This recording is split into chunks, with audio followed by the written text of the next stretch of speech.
welcome to the Light Gate. Tonight's going to be a really cool show, and I just wanted to open up by letting you know who we are and where we're coming from. It's the Light Gate.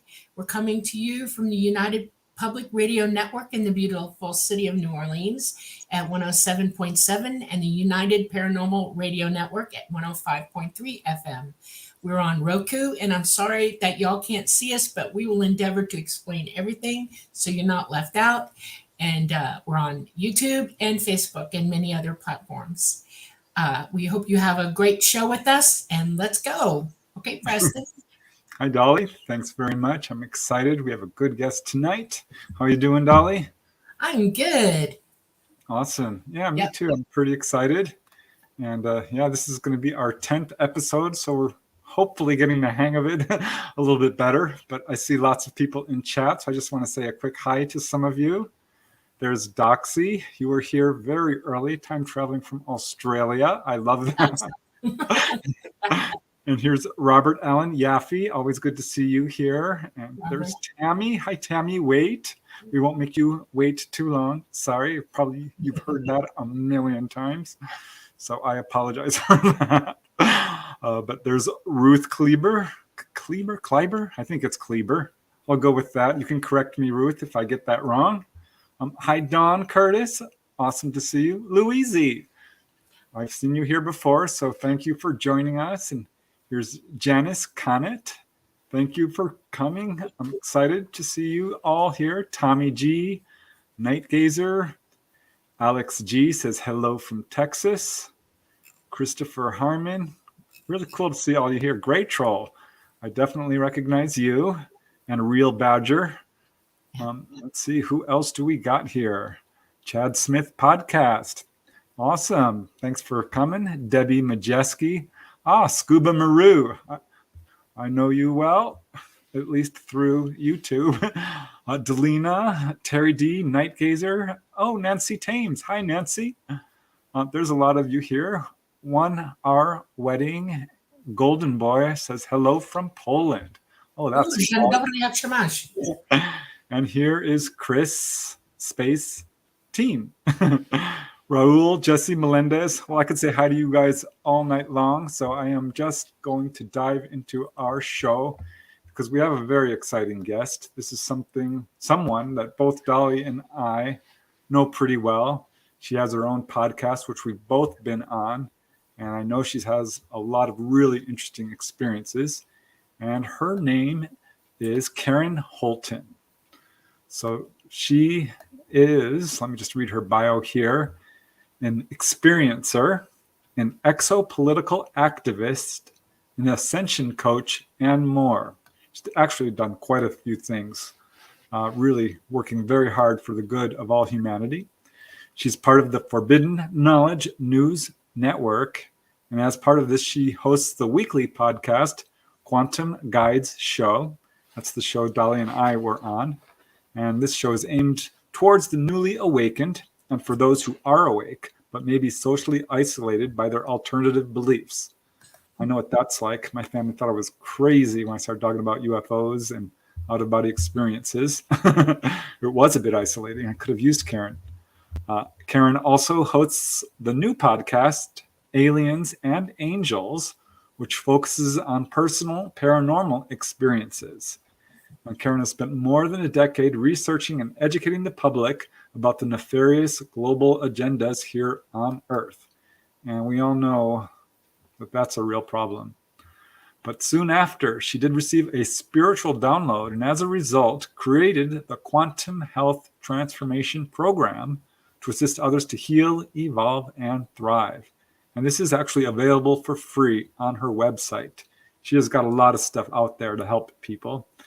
Karen, of course, has had many experiences with spiritual healing. I'd love to hear about that. Paranormal events, angelic encounters, and what I'm certainly most interested in are her ET encounters. And I've talked to her about that, and I know they're very extensive. And in fact, Karen is currently writing a book about her ET experiences. She's also created many products and services and is working hard to assist those who are waking up during these critical times. she does have, websites and all kinds of stuff, and we'll put those links in the show notes. But let's just bring Karen on because I know she has a lot to share today. There she is. Hi. I miss you guys. How are you doing? I'm good. I'm good. It's actually cold here today and rainy, so I'm a little bit bundled up, but you never know. How's it been there? It's been hot? 92 today and raining, so we're humid and sweltering. Yep. Oh dear. Okay. You're actually up in Canada, right? Pardon? You're up in Canada? Yeah, I'm in Alberta, Canada. Yeah. Wow. I'm in Canada, Very cool. Well, Canadians are known for being super polite. No. I'm just kidding. I try. I try. I'll behave myself. Good. Well, you can be naughty if you want. We'll allow it.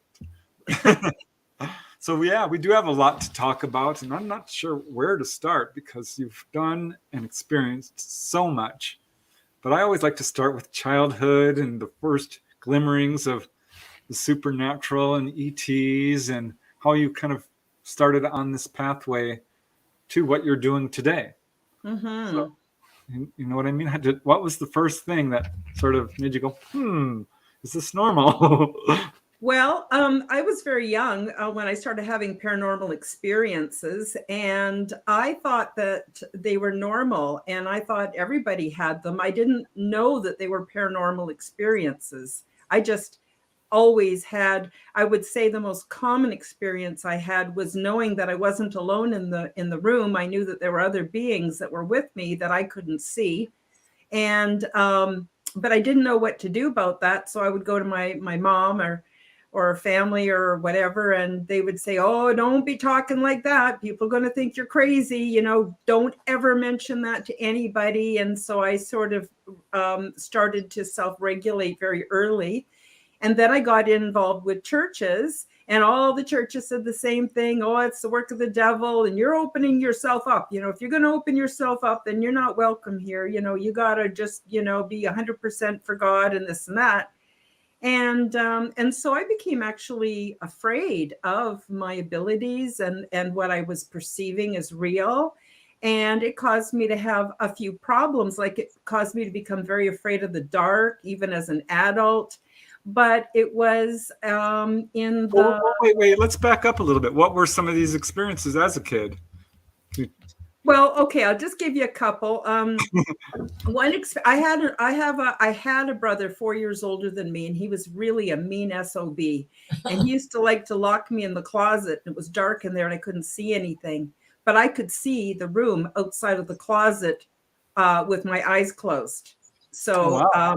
And it really helped a lot because I just waited, and I could see, he's out there laughing and stuff. So there's things like that. I also would get spontaneous knowings and also spontaneous communication. But like I said, very early on, I started to shut all that down. I also had a natural ability to communicate with animals and plants. And it didn't matter what I did. I was just the weirdest kid in the block. And it hurt me socially for sure.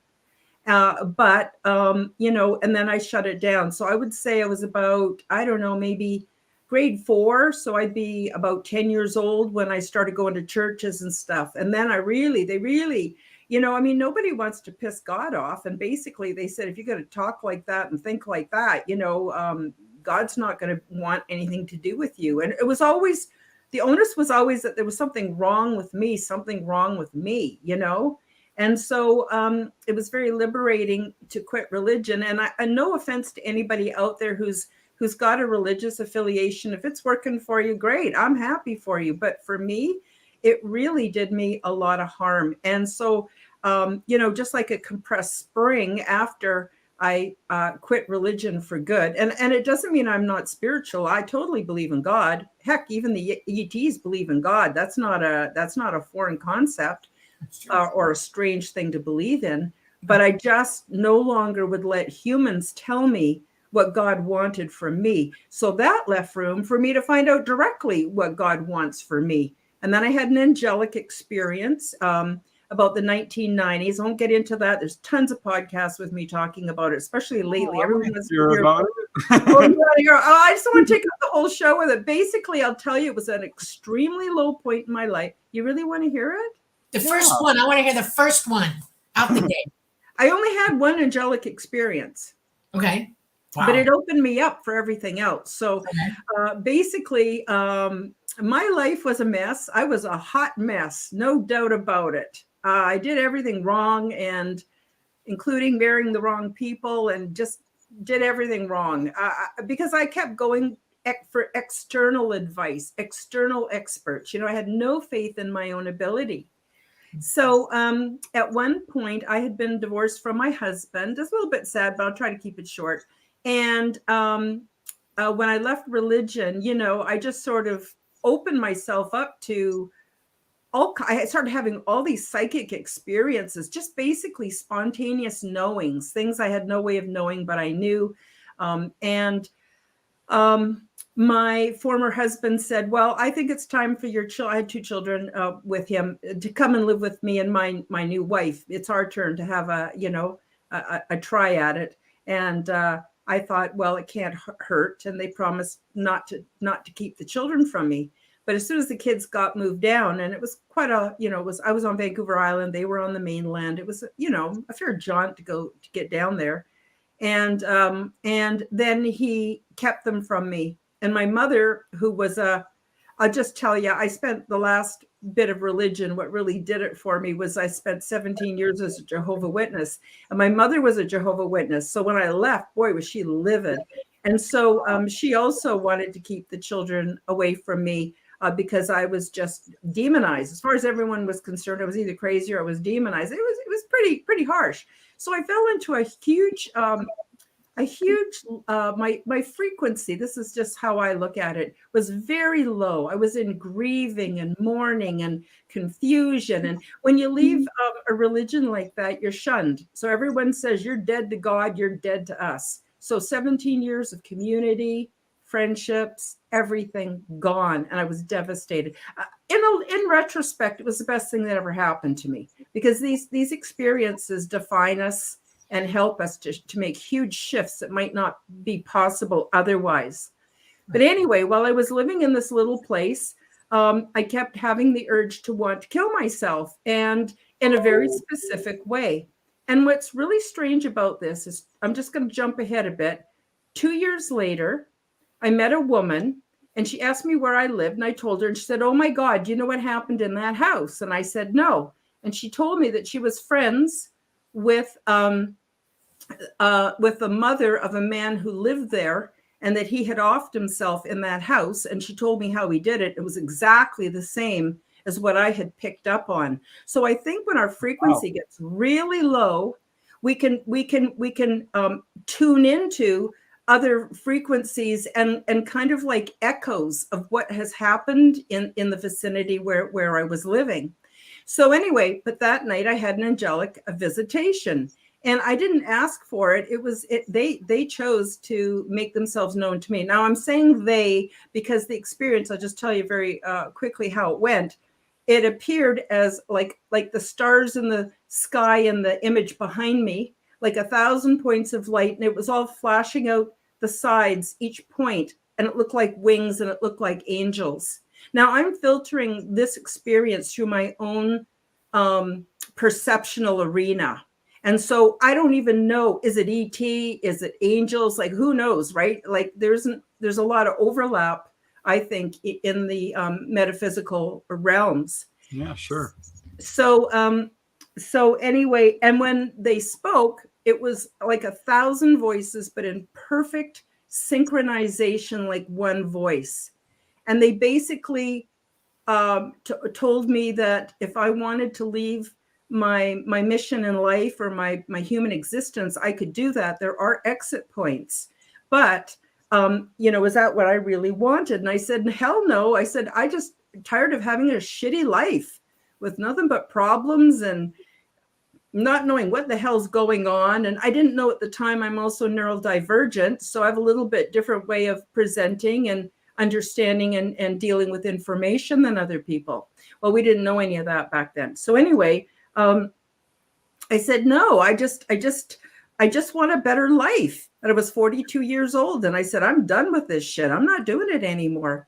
And they said, well, we want to give you a gift. And I said, well, what do you mean by a gift? And they said, that's up to you to decide. And I said, well, I can't just tell you right now. I said, I'm overwhelmed with this whole experience. Can I think about it? And they said, of course you can. Karen, we're never far away from you. We're never far away from you. And anytime you tell us what you need, and we'll make it happen for you. Now, at the time, I was very naive because I didn't really understand what the nature of the gift would be. But anyway, so I thought about it for a few days. And of course, I decided not to off myself, which is probably a really good thing in retrospect. And so I was out walking, I was thinking, and I thought, well, gee, if I had like $1 million, boy, that would sure cure a lot of my problems. Maybe I need money. And I thought, nope, that's not it. And then I thought, well, maybe if I was really popular or beautiful, if everybody loved me, maybe that would fix everything. And I went, no, that's not it. I just knew it wasn't it. And I just kept thinking of all these things. And then I realized what I needed was wisdom. Because if you have wisdom, you can provide for yourself. You can have the right kind of company, everything. I could fix my life and have a decent life. And so I asked for wisdom. And the weirdest part about this is that they said, do you want the quick method or the slow method? And I went, I want the quick method. I want the quick method, right? I didn't want to spend any more years making all these mistakes and screwing up and everything. And that was sort of the end of it. I mean, they're always with me, and I can communicate anytime I need clarification or, but I often don't, because my job is to be a human being and to do it on my own. So anyway, after that, I thought the wisdom would just get poured into me, right? No. I had all kinds of challenges. Some of them were horrific, but the difference was they were always with me. And I always knew, could see timelines, and I could see where each timeline would lead me. Right. And so that's how I built up the wisdom. And people might think nowadays, well, Karen, you're not that smart. What do you mean you got wisdom? But I do have wisdom. I know what I need to do. I know what my mission on earth is. And I think that experience set me up for what came later, which was what I call my extraterrestrial experience, which was very, very different. Well, you have to be careful what you wish for, because if you ask for patience, you're going to get all these events coming at you, which will test your patience. If you ask for strength, you're going to get all these events coming at you. It's going to take all your strength.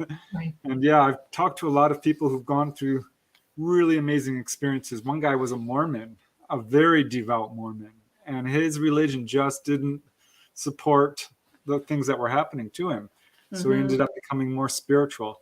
I hear that quite a bit, that, people have a real hard time if they're devoutly religious when these things start happening. Not always, but yeah. And I just want to tell you some of the things that it did allow for me. It allowed me to lose almost 200 pounds. It allowed me to become completely debt-free, which I've maintained to this day. It's allowed me things that you can't achieve if you don't have wisdom. And so I think it was the best gift to ask for, and it was the best gift I ever received. And the other thing, guys, it's made me strong like a diamond. I am a diamond, and I know that. And so I'm pretty unshakable. Doesn't mean I don't have bad days. Doesn't mean I don't have ups and downs, but I'm a diamond, and I'm really, really excited about that. I want to ask you a question. Okay, what you're saying, I've been following you for a while, okay? And when I got introduced to you, I was quiet. I had my contacts telling me pay attention to this one, okay? And so I have. Let me ask you a question, because you're talking to me exactly how this all works. Your walk and talk with what you have coming at you and where we're going and what's going on around us. One of the things that I've learned over the years, because I have very many similar issues as you do, is that it's not just what I need to deal with here, but now I start to see the truth everywhere I go. Mm-hmm. You can't lie to me anymore. Mm-hmm. I'm impenetrable with the lies. You cannot. I hear absolute truth, and it's upped my responsibility and my moral gain higher and higher and higher. And I found out that that's the kind of wisdom that you wear because you employ that type of wisdom. You don't let people run amok around you, and that people started noticing this about me.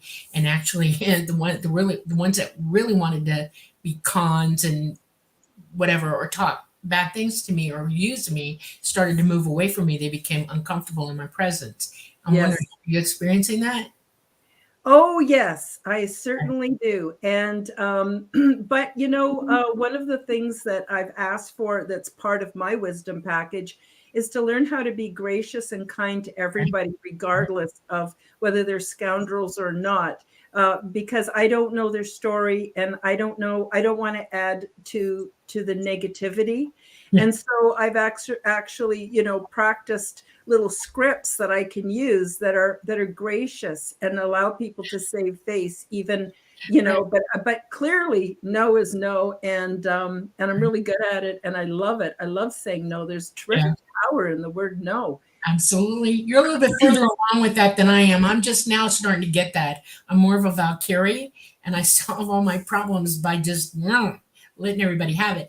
And I've had the last few years just to back it down and learn that if I come out and I talk to people, I have to employ that kind of wisdom, that realizing that they're just like I am, no difference, and to hear what they say and to be gracious. Exactly. Good word. Yeah, Really. but that didn't just spontaneously happen for me. Right. I've worked on it for years. I'm not kidding. And Yeah. I've also worked on my body temple for years. So that includes what I eat, what I think, what I choose for entertainment, for companionship, on and on and on.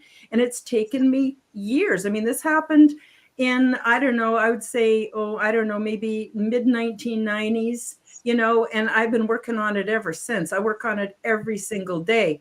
And sometimes probably I work on it too hard, but it's just really important for me because I'm not getting any younger. I'm 67 years old. We don't know how long we've got on this planet. The last thing I want is to realize this is it. I'm dying and go, oh my God, I missed the boat. I want to be something. I want to develop, virtues that I can take with me. I don't want to come back to Earth and do this crap over again. No way. Perfectly put. That's the key's message to everybody on this planet. They want us all to take this path. All of us. You have to hear and listen to it, though. And I'm very pleased that you're talking this way. This is awesome. So, okay. So, what happened after you began that journey, and what was your first ET contact, virtual? Well, that didn't happen until about, I'd say 2012, 2013. I'm not real clear because I was real sick at the time. I mean, like, this did not give me perfect health and perfect beauty and perfect money or any of that. To get where I'm at right now, which is a very, very good life, it was not a linear curve, right? Right. So it was the weirdest thing. Again, they contacted me. I didn't contact them. But I want to just go back a little bit and let you know that it's intergenerational. So my mother was very psychic and a natural healer, although she was freaked out if you talked about anything to do with ET or anything, because, being a JW, you can't do that. So, but her mother was very psychic, was a natural healer, and had ET experiences. So, and I knew about that, so I wasn't surprised. But basically what happened is, I just started having these experiences, and I'll just tell you what it felt like to me. I'm not going to tell you what actually happened because I don't know. I'm just saying this is how it felt to me. I would go to bed at night and I would wake up in the morning and I had all these adventures. And at first I thought I was dreaming, but I'd go to bed that night. I'd go to bed at night in my bed and I'd wake up in my bed. Now, I don't know if I was physically taken, etherically taken, like, who knows? Who knows? This is big stuff. But I had all these adventures, and I had more adventures than you could ever fit in to one night. So I may have had 3 weeks or 3 months or 4 months of adventure, and then wake up in the morning and I'm back, in my bed again. It was very strange. So at first I thought I was dreaming, and then I realized, no, I'm not dreaming because um,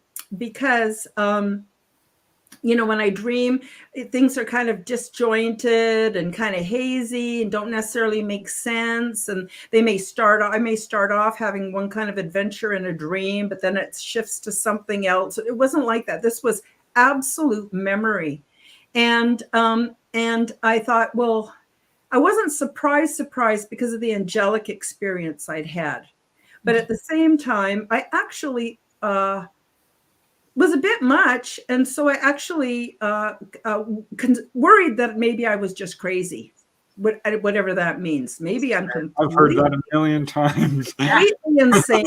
Always Maybe I have some kind of weird high need for attention, or like, I don't know. I went through it all, but it just kept happening and happening every night. And it lasted for 3 months, every night for 3 months. And then it stopped.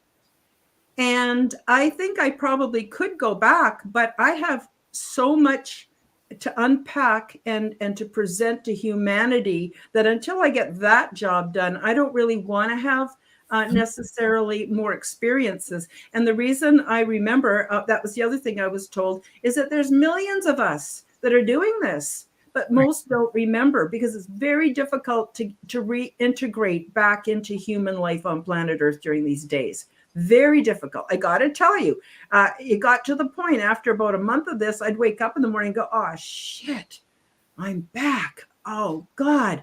And, after you spend time with these beings that are our next stage of evolution, and you see that they don't have the constructs that are confining us here, constructs of thought, things like racism and gender and all kinds of things, and religion. They don't have any of that. That doesn't even come up into thought, and then to come back here and to deal with everybody, it quite clearly looks like humankind is insane, completely insane. And it's scary and it's disturbing. But I knew we are. I think we actually truly are. So I had the mission,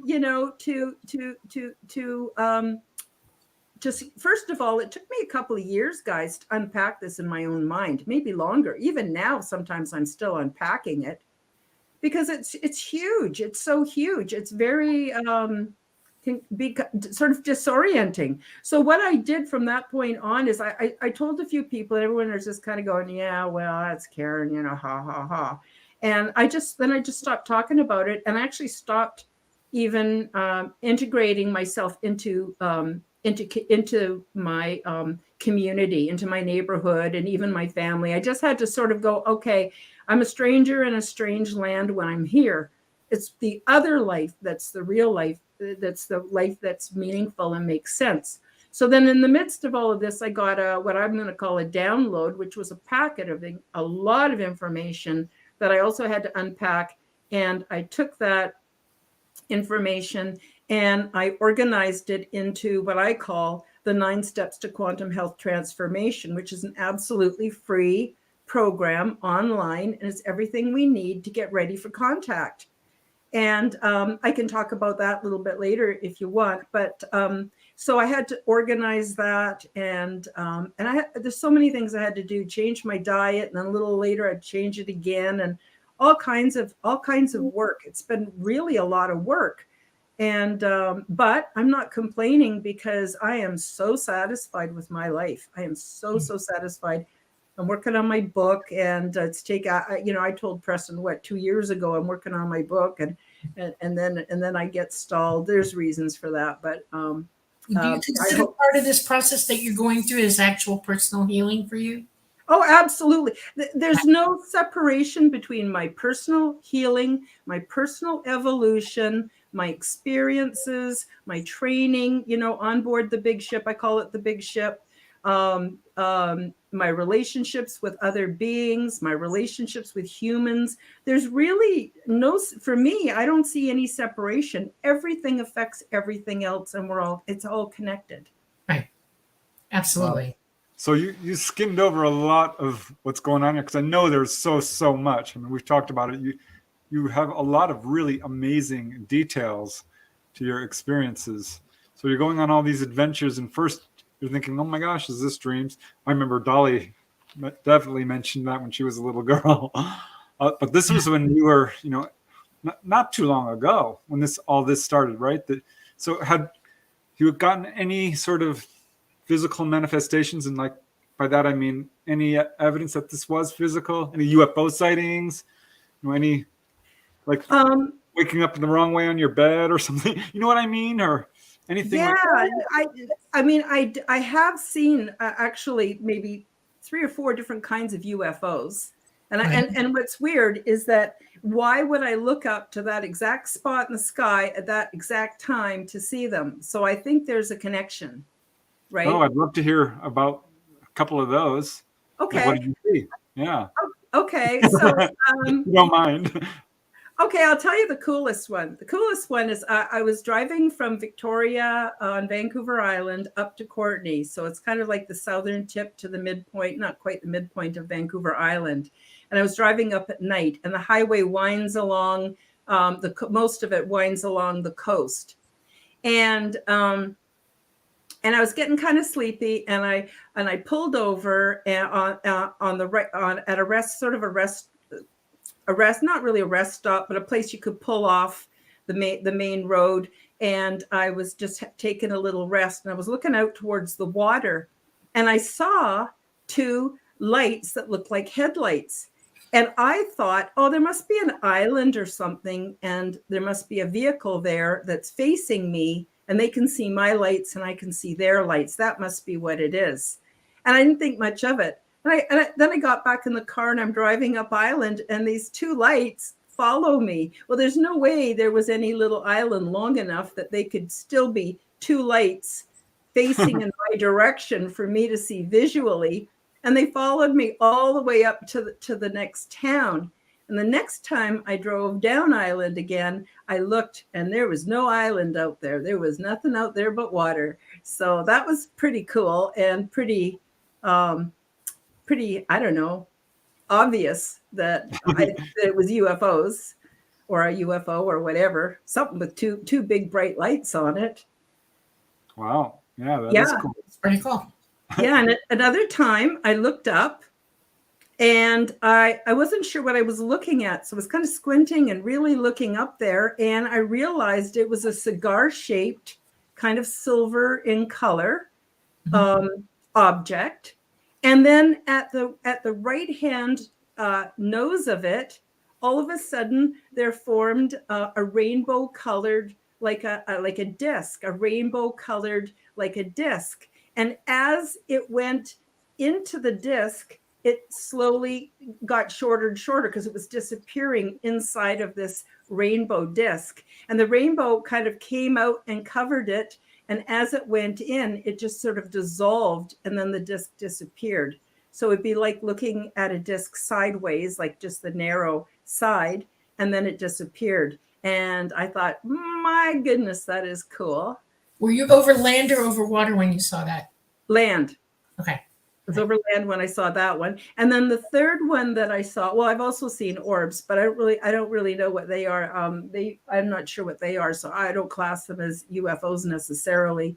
But another time I was driving up island, and I saw this huge ball with a fairly short stream tail out the back end, and it was just like a ball of golden or copper colored glitter. And it was coming down, and I'm driving, and I'm trying to drive and watch this thing come down. And I passed by on my left side, sort of a low, they kind of look like mountains, but they're probably not tall enough to be mountains, so kind of high hills. A lot of the mountain or rocky bits are carved out for the highway, to go alongside between the water and the mountain. But so let's just say it was little mountains. And this thing just sort of landed out of my view at the top of one of these little mountains. And I thought, it must be a comet or something. And when I got home, I looked at through the news and everything, and there was no mention of a comet or anything like that. And I have no idea what that was, but it was pretty cool and very, very beautiful, very sparkly. What color was it exactly? Was this? I would say kind of like if you took glitter that was copper and gold, and you put it in a big ball. So there's little tiny bits of copper and little tiny bits of gold. That's what it looked like. And it was shining, and the sun hadn't quite set, was starting to get low. It was just absolutely spectacularly You saw a little tail coming out of it? It definitely had a tail. It Okay. definitely had a tail, you but not a long that tail. Can you estimate how high up that was? Do you have any idea? Oh, well, at the closest point to me, maybe 100 feet. Oh, wow. Okay. That's Yeah. close. Yeah, very close. This is not something, not like the cigar shape that was so far away. I was like squinting to see it. No, this was really close. Well, it's significant because it's a rare contactee that doesn't have multiple sightings. And that's definitely something I look for. And when something is close, that's even more of a, well, red flag, I guess, would be one way of putting it. Yeah. So, yeah, I think that's, and were these going on when you were having these nighttime adventures? Was that the same time no, period? this was before that. This was before. This was after I left religion, after my angelic experience, but before my ET experience. Okay, because that is a pattern too. They will introduce themselves sort of and get you prepared. So here is a question I want to jump in because this sort of relates to the fact that you're having these things going on at night. And this is from Robert Allen Yaffe. And this is a good question. He says, It is. Did the adventures leave you exhausted when you woke up? Oh, God, yeah. Oh, God, yeah. Yeah. Really? Exhausted is not the word for it. Like even weak, physically weak. Yeah. Yeah, I was just talking to a friend of mine who I think is a contactee, and she said basically the same thing. She's like, "What was I doing all night? I felt like I was praying." Well, now of course I was doing, expeditions on planets. I was doing, exopolitical ambassador work. I was learning so much about the culture, learning how to talk without my mouth. You see, the ET beings that are on the big ship, they're real tidy around their mouth. They're not like us. Like it would be offensive for me to be talking the way I am now to them. We're loud and we're juicy and we got teeth, and they don't do that. It's all done through telepathy. And so learning how to quiet my mind and be more purposeful and mindful about my thoughts. That was the biggest chore of being there. Well, yeah, Dolly talked about how some of her experiences would go on for a long time, and really it's just one night, a week or two. There's a time dilation for sure. I would be gone for sometimes 3 weeks, almost a month one time, and come back within minutes of leaving. And I had to unpack myself at that point because it's like living two different lives. It is. It really is, which is why I thought I was crazy. Yeah, absolutely. I thought. I'm just. These involve trips to another. I mean, what you perceive to be another planet, and ships, and I mean the whole deal, right? The whole deal. Yeah. Amazing. Well, what's the most? Okay, I'm dying to know this. What? I'm dying to know this. What do you have one specific place that you've been taken to that upended you? In other words, it's the one that left the most lasting impression on you. Do you have one? That's a good question. There's so much, Dolly. I don't know. I remember the orientation process because that's when I first was there. I was just there, and I didn't know what was going on, but I never felt afraid. None of my experiences involved being afraid. There was nothing but harmony and peace and love. And people, I want to clarify something because, everyone's going, oh yeah, light and love. We're all in the love. We're all in the love. But what does that mean? Love is a basket it contains elements that are not easy to achieve. So when we love, it means that we're being patient with others. We're being mild with others. We're seeing the best in other people. We're doing everything we can to be good. And so once you're in an environment, that's what I call a loving environment, these beings, partly because they're intuitive and psychic, but nobody would ever do anything to harm or ruffle up another being. It wouldn't happen. In fact, and so there isn't that ego thing. It doesn't matter who's right, who's wrong. There's none of that going on. It's so peaceful, and I really like being there a lot. I'm hoping that when I die, maybe I can go back and just be there, because I really liked it a lot. The work was so meaningful.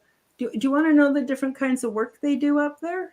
Sure. Well, I want to know everything. I want to know what they look like. You I mean, know. like these graves. Okay, well, let me tell you. I want to know their clothes. I want to know everything. Okay, yeah, I got all of that. So, but I don't remember everything, guys. So feel free to ask. But if I don't know, I'll tell you I don't know, because I'm not going to make it up. I don't do that. So, so the beings look very much like us.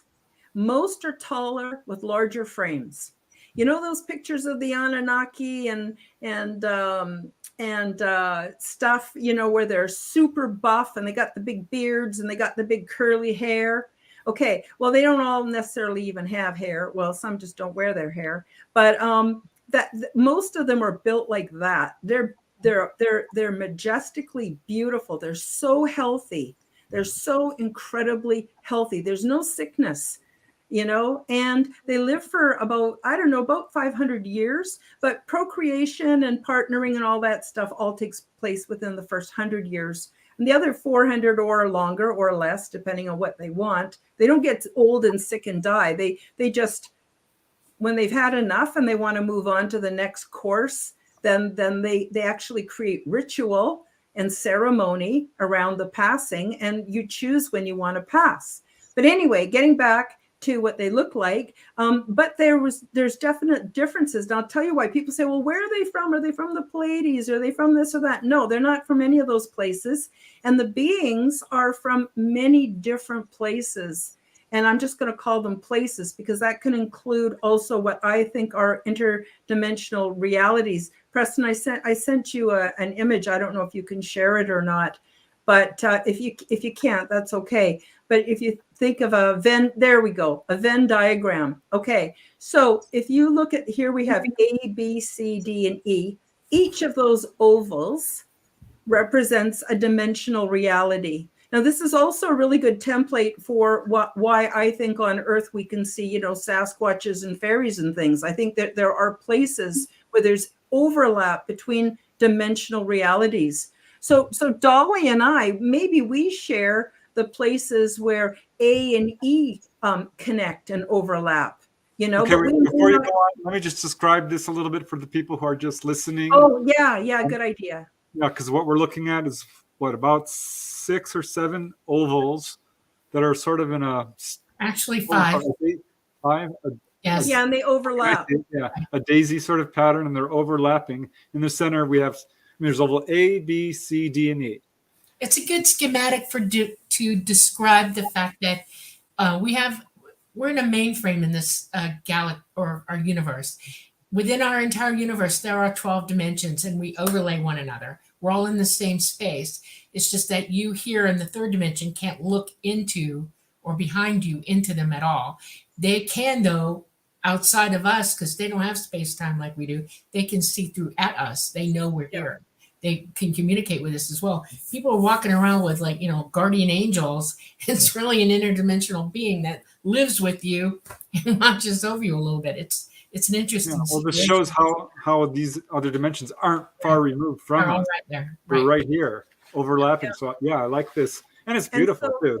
The big ship is sitting in the very center, A, B, C, D, and E. So here we're not only having beings who immigrate from different star quadrants and galaxies, we're also getting possibly beings from different timelines, from different dimensional realities.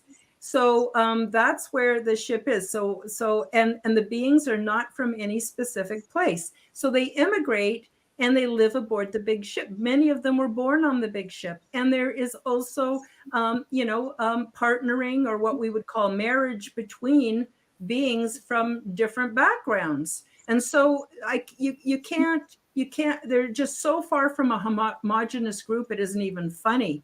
And just like on Earth, you know how we have variations on skin tone, we have variations on sizes of noses, colors of eyes, whether our hair is soft and fluffy or curly, you know, like it's same thing goes there, but with even more diversity because of all this other potential from where they're from.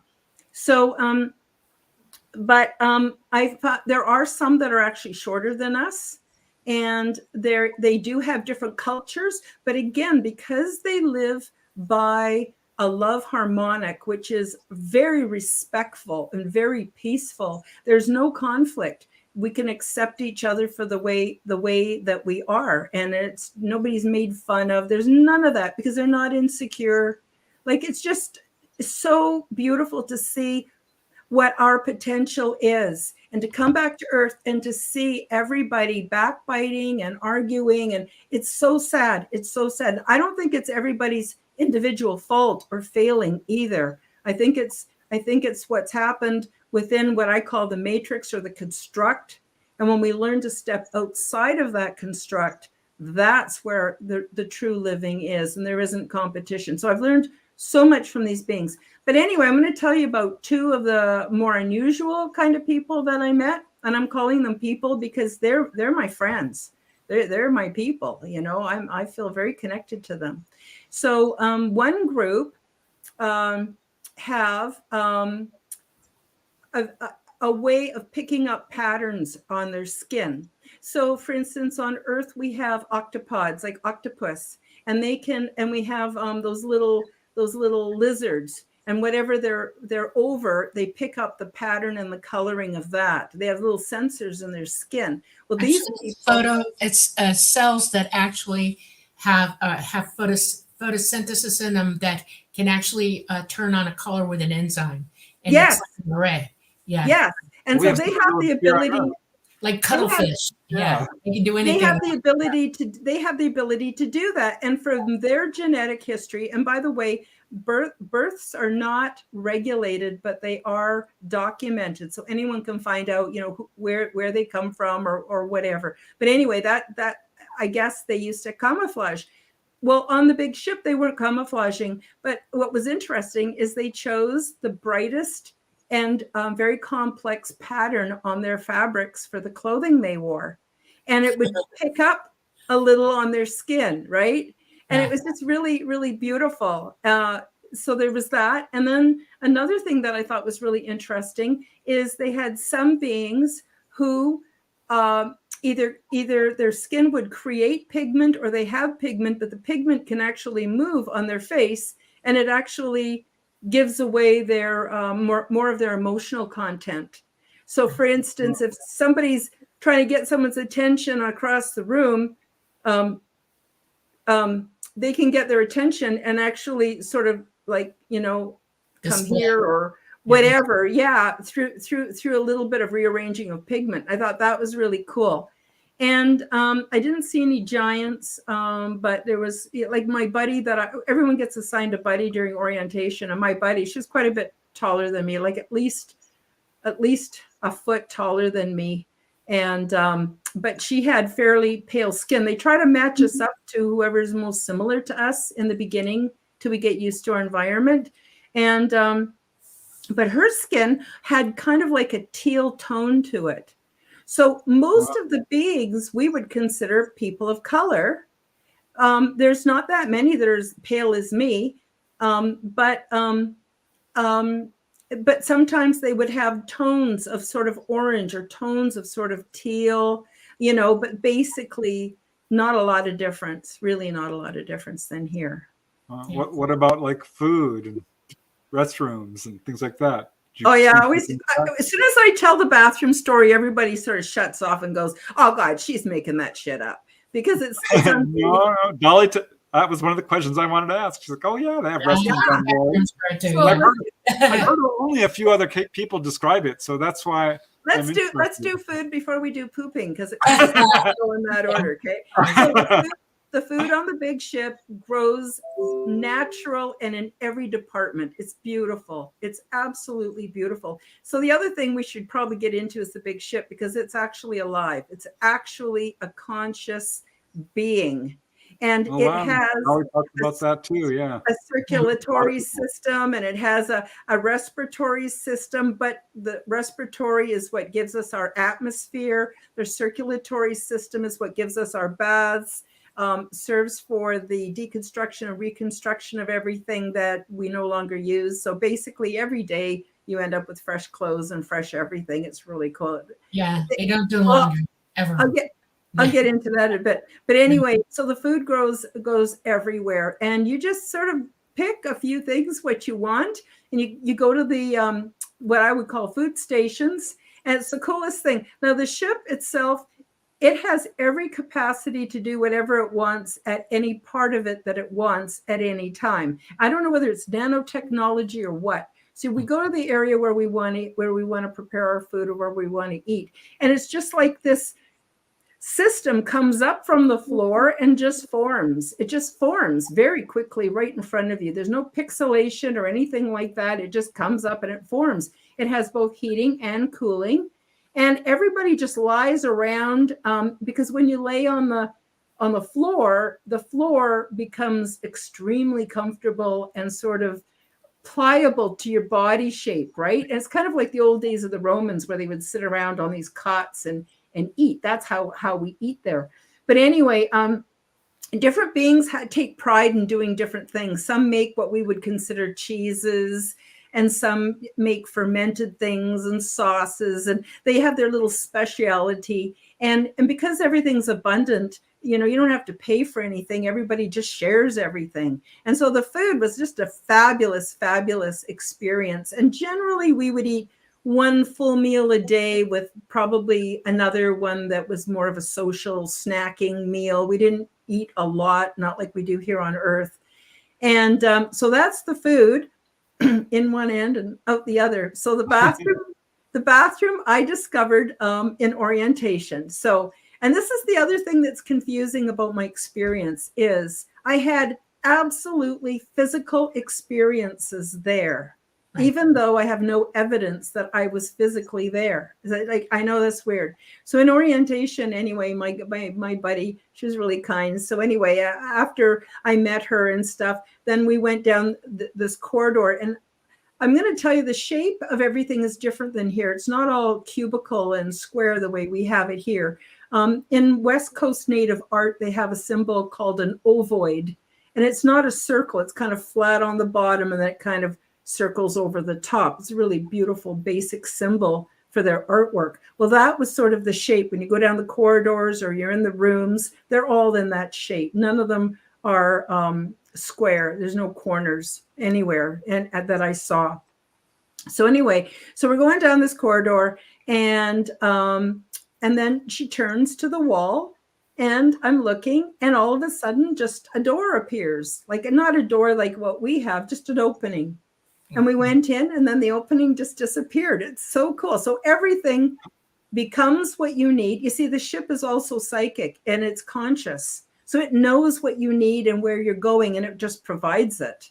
I know it doesn't make any sense, but it's just how it was. No, it does. Dolly talked all about this. Many contactees have told me this same sort of thing. This is what I love about what you're talking about.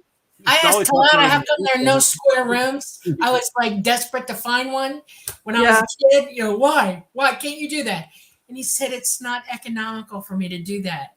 And I have to hold the position of it it's just too angular. We don't do angular. And I went, they don't do angular. They don't do angular. Nothing was angular that I saw there. So anyway, so we're in there, and then she just motioned to the wall, and out from the floor came this platform, and it had like a big giant cushion on it. And she just motioned for me to lay down and try it. And I laid down. It was ever so comfy, and I knew that was my bed. And then I got up. I didn't know how to really communicate with telepathy at that point. My thoughts are all over, and I'm sure everybody could hear everything, what I'm thinking, whatever. I don't know. But and then I had to pee. And she knew I had to pee because I had to pee. And I guess I was saying it loud. I've been told that I'm a very loud psychic communicator. I'm very loud. In fact, I have to work at We are. Yeah. pulling that back. Stop screaming. Yeah. So anyway, so then another little door appeared. So this was my quarters, and the little door appeared, and I went inside, and then the door disappeared behind me, and out from the floor came another little platform, and I would say it was about maybe 2 feet by 2 feet, not that big. It just came out from the floor, and then out from the center of that came this thing. It was like a tube, but it was oval, and it was like about maybe this big around, and it was kind of pleated. When it came up, it was kind of pleated, and I knew that was where I parked it. So I dropped my drawers, park it, do my business. And when I was done, it was interesting. There was kind of like a little poof of air, and then the whole thing just collapsed down, and the platform just went back into the wall. And I was dry and clean. Like you don't have to use toilet paper or anything. This, whatever this is that's in this little poof of air, it just sort of, I don't know if it's enzymes or what. It just kind of dissolves anything and dries it. And it's just you're just. Wow, this is astonishing to hear, because this is so similar to what Dolly has described to me. It's funny, when I first started talking to you, I'm like, Dolly, you're going to have to meet Karen. She reminds me so much of you. And I hadn't heard any of this, but just Well, how could I know it, and how could Dolly know it? And we never swap stories, So I'm just saying. Anyway, so that was the bathroom. I thought that was really, really cool. And the same thing, if you wanted, a shower, or you wanted a basin for water, it all happened the same way. Anyway, so that was fantastic. And when we left, she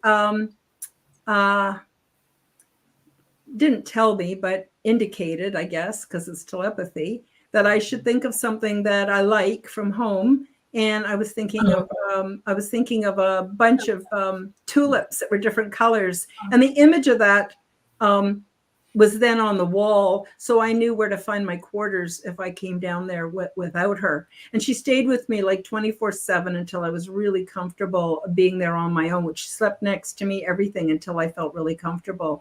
Mine was a fuller brush from home. It's a big wooden brush, from the Fuller Brush Company. Yeah. And it was chunky, and they brought it up for me, and I left it there. I thought I lost it. I'm not kidding you. I was like, where the heck? It was there. It's still there to this day. I know another lady who said it was a teacup. That was her teacup that she had. So I guess this is a thing. Wow. Well, I want to know who the female is that you're talking about. Yeah, what's her name? She doesn't have a name. Nobody has names, but the closest that I could say is, and this is me very inaccurately trying to describe her, is peaceful blossom narrow tongue, because her ancestry came from people from I don't know where, some world where they actually fed from these huge lotus type blossoms, and their food, their sustenance. And so their tongues are longer than a little bit, well, actually quite a bit longer than my tongue, maybe twice as long. And so her jaw was kind of narrower, and her tongue was narrower and longer. She showed it to me. I thought it was actually really cute. But she was beautiful. She was very tall, and she had. Have you ever seen those guinea pigs where they have all the little cowlicks all over them? Their hair is all in these little swirls. Well, her hair was like that, and bright orange. Her eyes were like brown with gold highlights. Her skin was very pale, similar to mine, but more with a teal tone to it. And she just wore kind of like a poncho, just a very simple poncho. So they don't have the same, social norms that we have about clothing. Some wear very little, some wear lots. Some really like to be draped in a lot of fabric. You want to hear something funny? I want to tell you this. I got to tell you this. Okay. Preston got a report from somebody talking about an ET that had really long, tall, orange hair. Okay. And he described very much like what you're describing. He didn't describe the tongue, but I knew it was there. I've seen the males of that group, and they wear their hair straight up. Like, like we do the Indian thing, they wear their hair straight up. The males do, because they think they're beautiful that way. And when he told me that, I didn't hear this story yet. This is the first time I've heard this. You're making me laugh because they do exist. They really are. They are there. You know. Well, guys, we need to take a quick station break. So just hold on a second. I want to let everyone know you're listening to The Light Gate. This is episode 10. I'm Preston Dennett, your host, and my lovely co-host is Dolly Saffron. Our guest tonight is Karen Holton, experiencer, and so much more. You are listening to the United Public Radio Network on 107.7 FM, coming from the beautiful city of New Orleans. Also, the UFO Paranormal Radio Network, 105.3. We're also streaming on numerous platforms, Facebook, YouTube, Rumble, is it? Roku even? Roku, yes. Yeah. And several others. We're definitely getting out there. And we're now on our second hour. The questions in chat are stacking up, Karen. So I never ever have enough time to get to them. So I want to start putting some of them out. But before I do, well, this is kind of related. I'm assuming that they're teaching you all kinds of things, right? All these different sort of classes and information and wisdom. So here is a question from DGK, and I don't know how well this applies or if you can answer this, but he asks, would Karen have learned what Earth was like before the last ice age during these adventures? So I'm sure they taught you all kinds of things. I'm not sure if they told you about, prehistoric Earth or before this iteration of our civilization. Well, I don't know if it's like Earth right now is extremely dysfunctional, and most of the beings on the big ship have never heard of Earth. Unless I'm communicating with them about my experience on Earth, they would not even know about Earth. Most of them wouldn't even know about it. So what happens is they would be so disturbed if they knew what was going on and how we live. They would be so disturbed. These are gentle, gentle people. But what I did learn, and more pertains to the question, is that this is the fifth reseeding of Earth. Earth has been, for whatever reason, whether it's like ice ages or natural cataclysms, or like today, nefarious beings, that don't have the best interests of the population or whatever, right? This is the fifth reseeding. So I don't know what the Earth was like before the last ice age. No, they never told me that. And in fact, we don't talk about Earth much. It's disturbing. What's going on here? We're steeped in it. We don't even. I'm sure many of you must know how disturbing it is. But it would be like subjecting children to, I don't know, a horror movie. To be honest. Yeah. Right. Wow. So what kind of things do they have classes there? Do you go there? Because Dolly talks about how she learned how to fly. Yeah, I got the boat ride. I was so conscious. Okay. The difference between me is I started really young. Okay. Yeah. I was in school young, and I had more time than you have to pan out everything and learn it from a young person to an older age. And so, I know a lot about our history and galactically, our galaxy, our solar system, all of it. And what they've taught you about the five, that's generally what they do give out to the older people. There are five. Actually, the people on this planet who do study, archaeology and geotectonics and anything that would give them a clue as to what went on here, they know that there are the last five they have evidence of, and they don't talk to people about it. So you've been given what's obvious to us right now, and we should know. And if you're going to teach it, because it's important for us, everybody here, to realize that this is not a permanent place for us. Mm-hmm. We're here for a reason, and things happen. We got a 12,000 year cycle on this planet, and we have to understand that we're not here to act like idiots.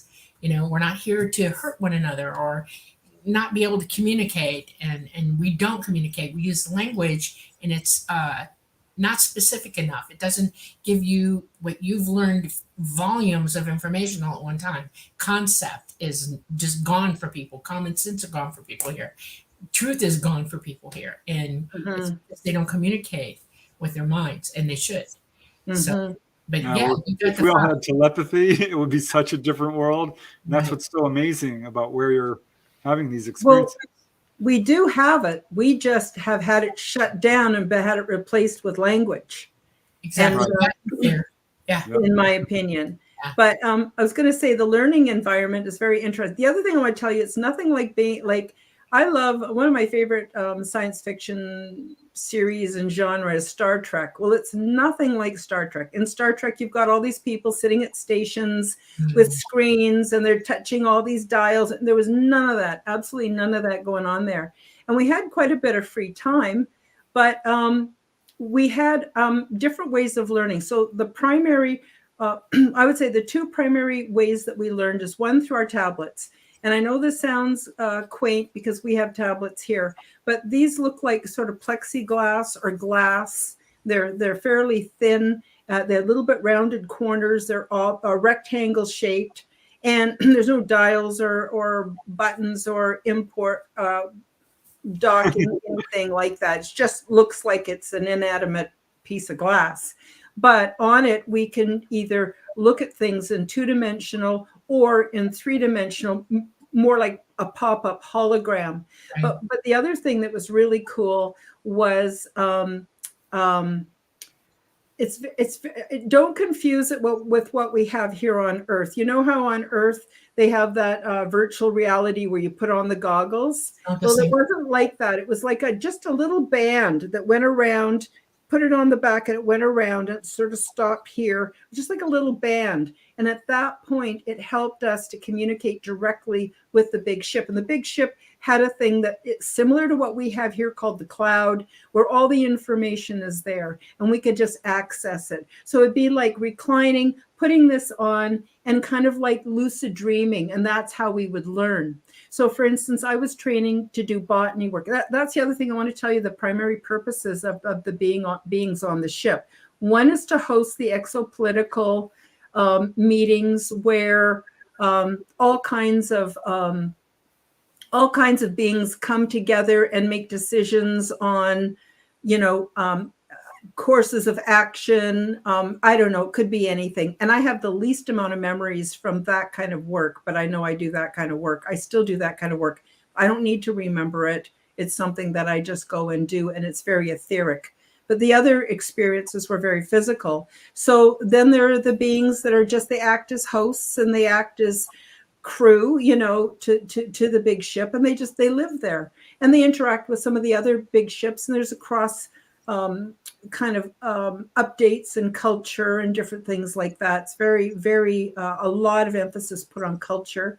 Then there's also the expeditions where we go to other worlds and we do just gather information with our tablets.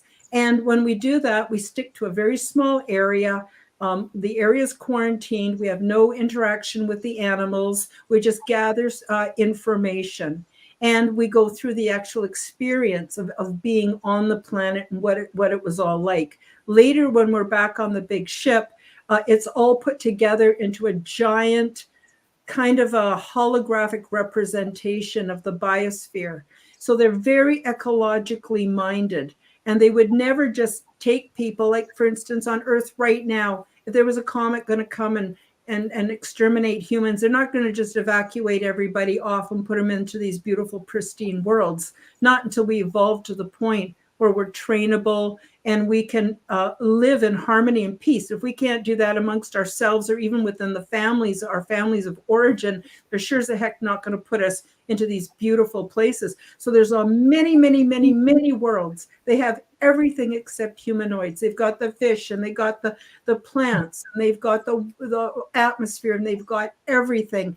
And so we gather all that information. And they do facilitate, and that's the third thing that they do, a resettlement, an intergalactic resettlement program for societies that have evolved to the point where they can be resettled and not screw up where they're going to be placed. You know what I mean? There has to be a certain level of maturity. The other thing I want to talk about is the healing pods, because I was taught that you can't just take a human off of Earth and stick them somewhere, say in Alpha Centauri or something like that. every planet has its unique frequency, its unique atmosphere, gravity, nutritional content of the foods.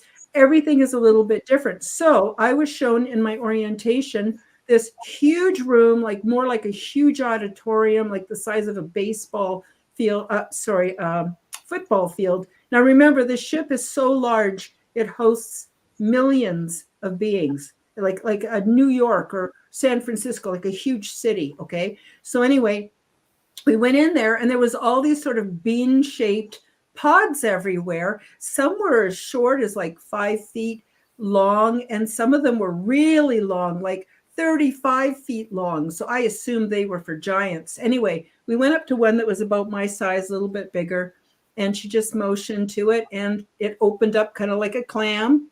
And I got inside, and the underneath me was very moss-like and kind of moist, the way if you ever get a chance to go into an old growth forest, and the way the air is very moist and full of all this energy and essential fragrances from all the trees and bushes and everything. And it's all very, very lovely experience.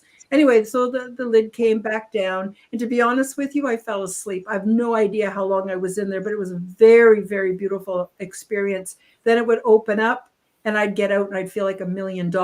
So we use these to recondition before we go down to a planet so that we can be comfortable there. We also use them early in the orientation process so that we can acclimatize ourselves to living on the ship, which is kind of like a neutral environment for beings with all kinds of different, perhaps biological needs.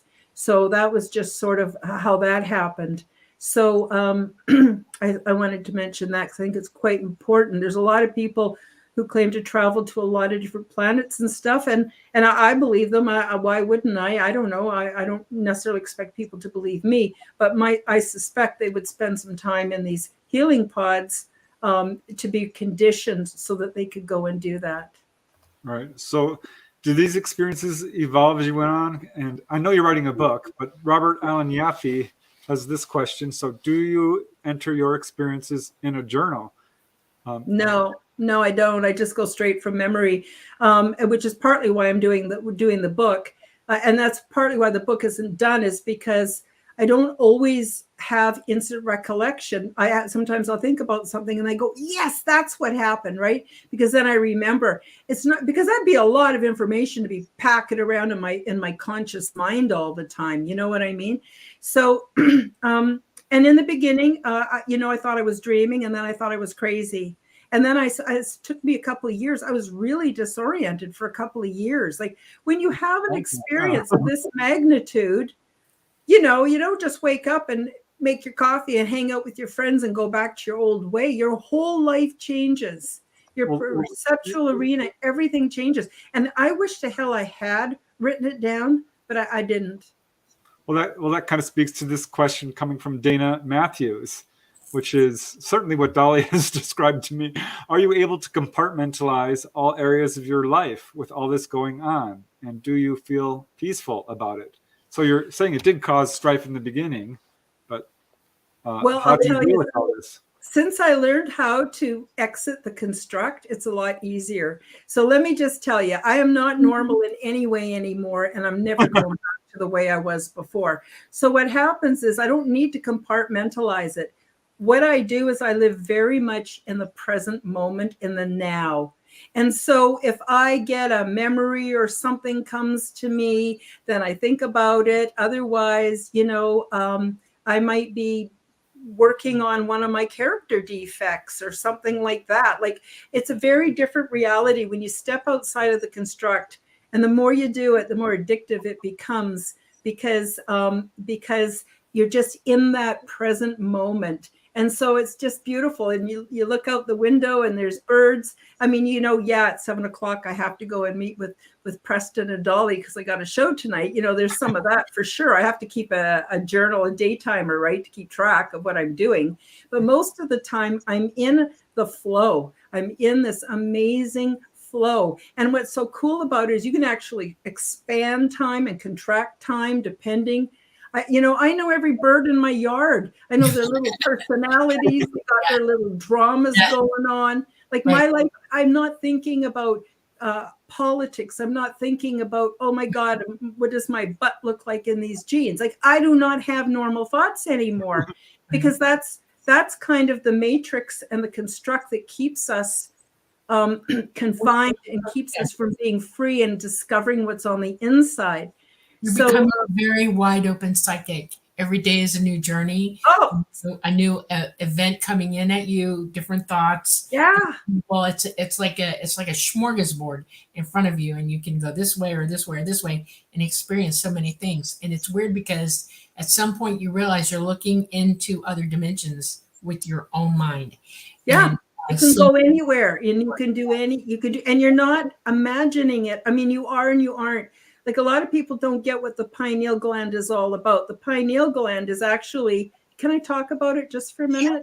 Yeah, of course. I think it's an important part of this. The pineal gland is a gland in your brain, and it's got rods and cones on the inside. Rods and cones, which are what give us vision, allow us to see. And it's lined with those. And then what happens is our bodies produce these gases that the eyes see and create meaning out of. Well, that's the housing where this other dimensional realities can then interface. And so angelic beings, ET beings, they can help sort of direct what the pineal gland is seeing. And so when I close my eyes and I see something, like if I close my eyes and I imagine a big, beautiful orange rose or something, right?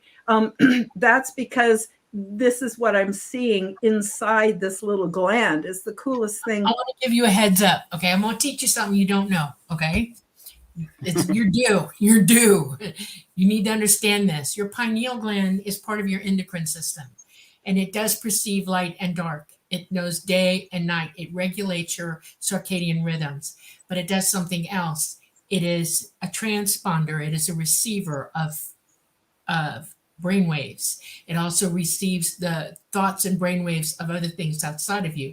It is the conscious connection between your higher self, your consciousness, who you really are, and your physical mind. Okay. And what you're seeing when you close your eyes and you're opened up, your third eye, they call it the third eye, is you're actually seeing what's really there energetically. You're able to see the energy of it. It's not that there's a gland in there or anything that is, you're seeing it like a TV tube. You're actually picking up the signals of everything around you. What you're talking about frequency is every human being has a frequency. Every being in the universe has a frequency. You think in a frequency. It's like a fingerprint. Okay. It's strictly you. When you feel low or depressed, you're dropping the volume on your ability to think out loud or to receive signal from somewhere else to help you. The most depressed people in the world are those that have dropped the volume so much in their thinking and frequency that they can't hear anything else. And that's a very dark place to be. Okay. So yeah, when I'm when I have to fit into society, for instance, I go and stay with my daughter, for a week and visit the grandchildren and stuff. Or when I actually don't have a lot of social contact outside of social media, because it's very hard for me. I have to put myself back into the construct, back into a box, zip my mouth, control, be there, go back to the way I used to be. And I can do it for a short period of time, but not for very long. And if I have to do it, like when I'm staying at my daughter's for a week, it actually makes me sick. And then when I come home, then I can be free again. Absolutely free. Yeah. And if you lock yourself up, you're not helping yourself at all. Breathe, just breathe. Let everything come in on yourself and smile. They don't know what's going on in here. But if you lock yourself up, you cannot transmit your thoughts to them at all. Okay. And the greatest gift you've got is your ability to do that. And if they're that closed mind, if they're that shut down, or they're that, they're the ones that need to hear the truth, not you. Not when it comes to my daughter and her life. No, she is a very strong-willed person, and she's pick it up. made her own. made her own decisions on what's real and what's not. And that's how it is when I stay there. And those are the terms that I have to abide by. You don't have to physically say it to her. Just breathe. Just be. What you know is the truth be evolving in your own mind. Don't say anything to them because you're transmitting without speaking. Okay? If you lock yourself up in a ball, that's got to be the most anxiety providing situation. Oh, it's horrible. It's horrible. It makes me sick. That's why. Don't do it. Just be you. You don't have to. People will pick up on your thoughts, even if it's not fully conscious. Because like you say, we are all telepathic. Right, exactly. And you might actually see things change a little bit around them. If you bend their will, you're doing exactly what everybody on this planet has been taught to do. They're forcing you to do that. We have to shine our light. We have to. So I have another question, which I like because, in my experience with UFO research, people who are on these craft, a lot of it is all about healing. And I know that pretty much every major researcher has healing. And people talk about implants as well. From everything I've researched and learned about implants, it has to do with healing. So here's a question I find pretty interesting. I would love to know if you've had any healing experiences, because ED is asking, have you ever woken up with any healing devices implanted in your body? And I would just add to that, have you had any healings at their hands, or you know what I mean? In any way, or is it because what you do is all about healing? I don't know. I have to think about that. I don't think I've ever woke up with a healing device implanted in my body. I don't think I have had, not that I'm aware of. No. Right. As for healing goes, part of my journey is to experience what a lot of people experience, and I have to experience that. And then I find my way out with the help, and then I write about it or, create content to help other people. So it's kind of like, it's kind of like I experience it, I find my way out, and then I share with other people how I found my way out. And I'm not saying that other people find their way out the same way, but it'll give them a different perspective that they can then go and look for themselves. Because I think everyone needs to find their true healing journey is within, right? Is within. And so, no, I never had everything I have accomplished, I have had to work for, but I've always had help. So no, I didn't get any like instant healing or don't have to wear glasses anymore, or no, I had to, and I primarily find my way out, and it almost always comes down to what I eat.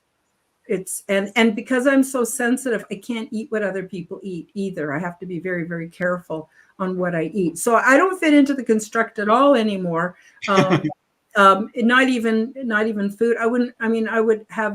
I never go to restaurants. There's no point. I can make exactly what I need and want at home for, fraction of the price. And I got to put that money into my website and my social media so I can keep getting the message out.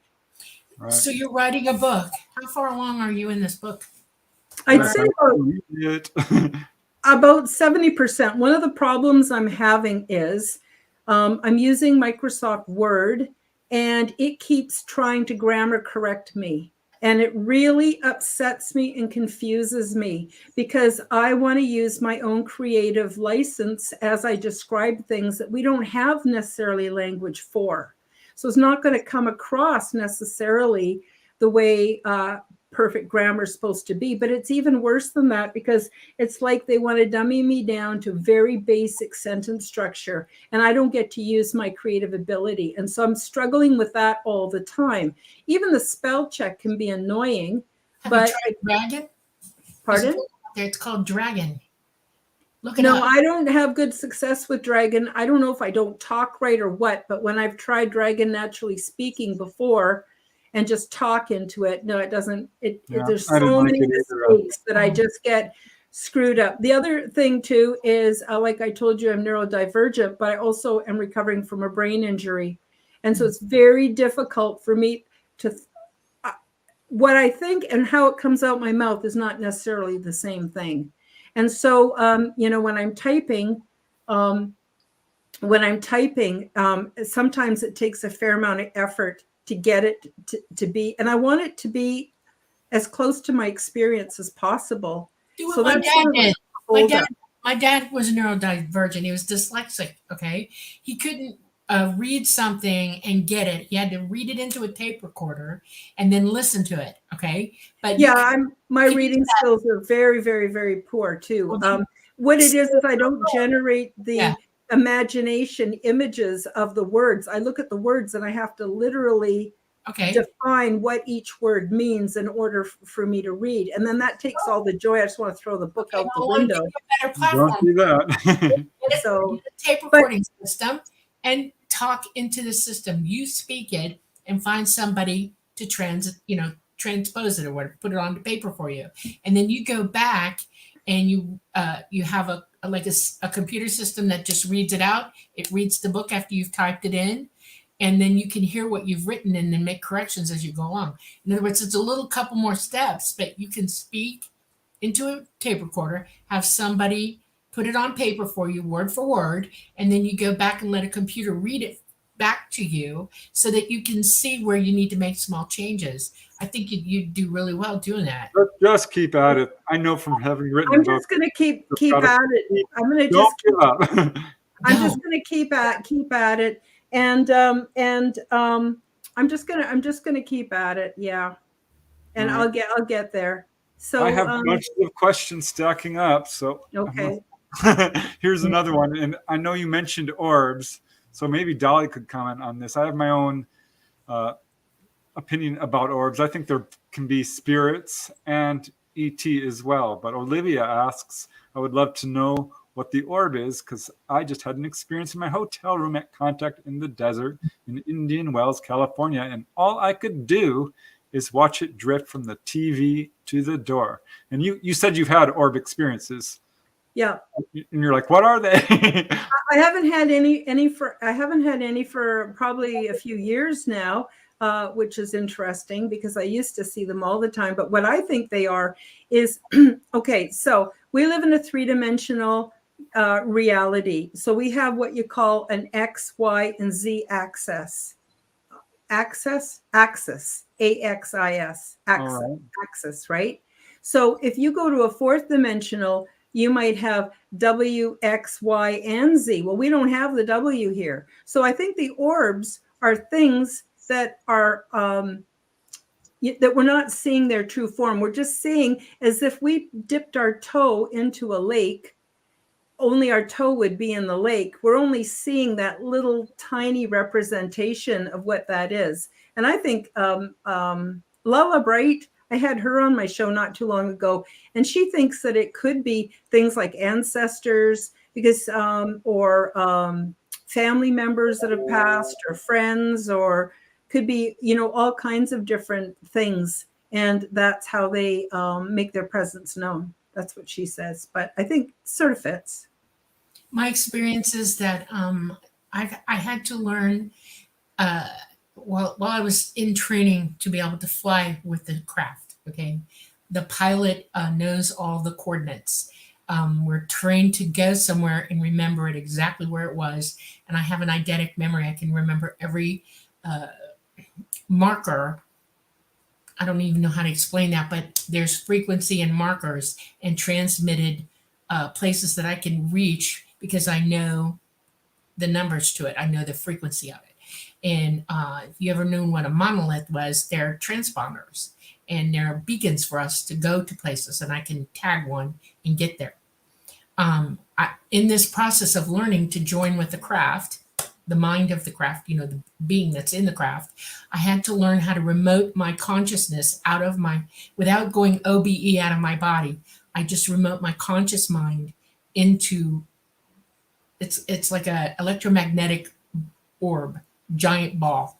And it's created this one, okay? And we both meet in it with our minds, and we totally join minds, and we communicate back and forth with one another. I become the ship becomes to me.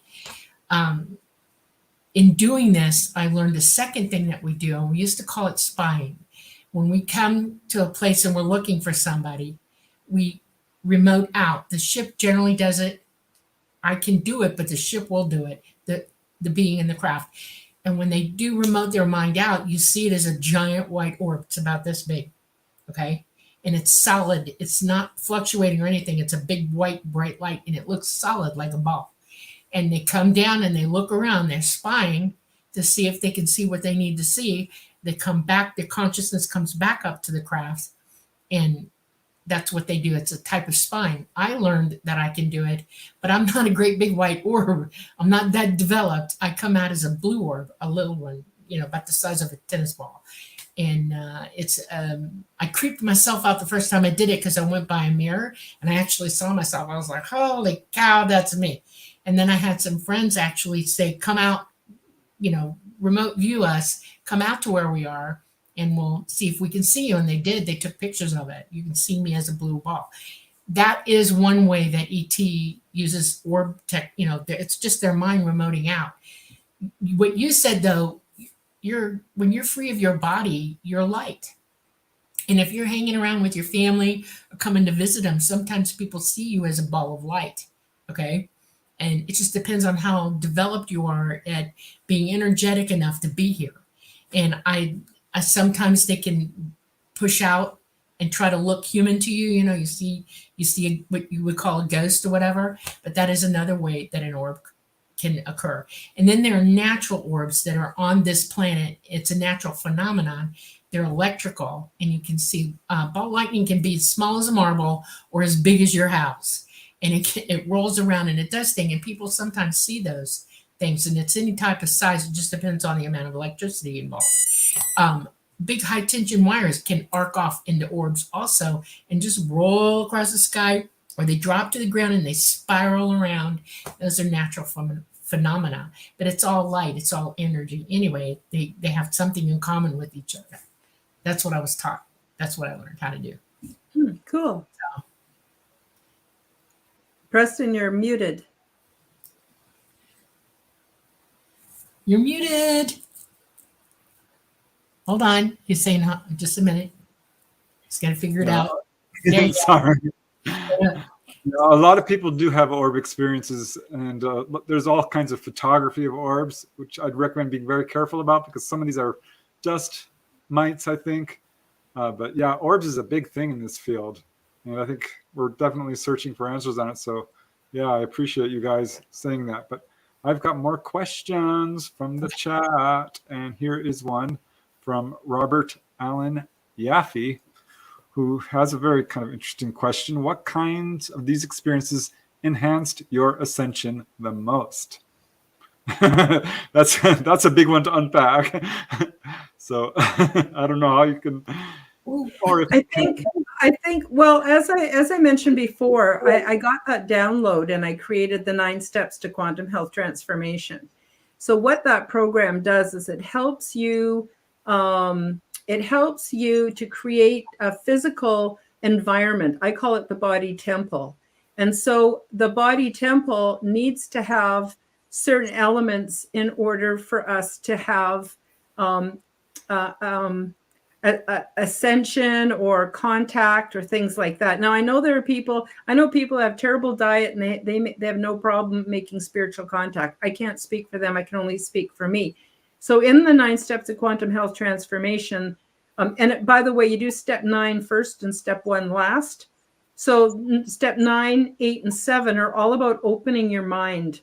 So step 9 is not only about opening your mind and seeing things in a more complex way. So instead of up or down, north or south, black or white, that's bullshit.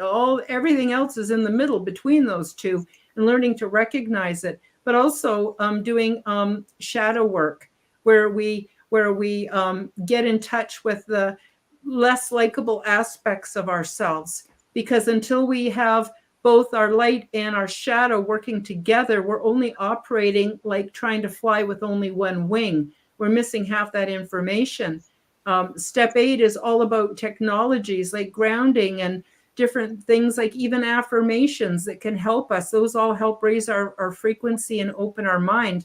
Then the next step is male-female integration. That's the yin-yang. Left side of our body's female, the right side is male. We need to learn how to integrate those energies, not run from them because we think we have to be gender specific. I'm not going to touch that topic. And then the middle three lessons, which is step 6, 5, and 4, is detoxification. Yeah. External detoxification, internal.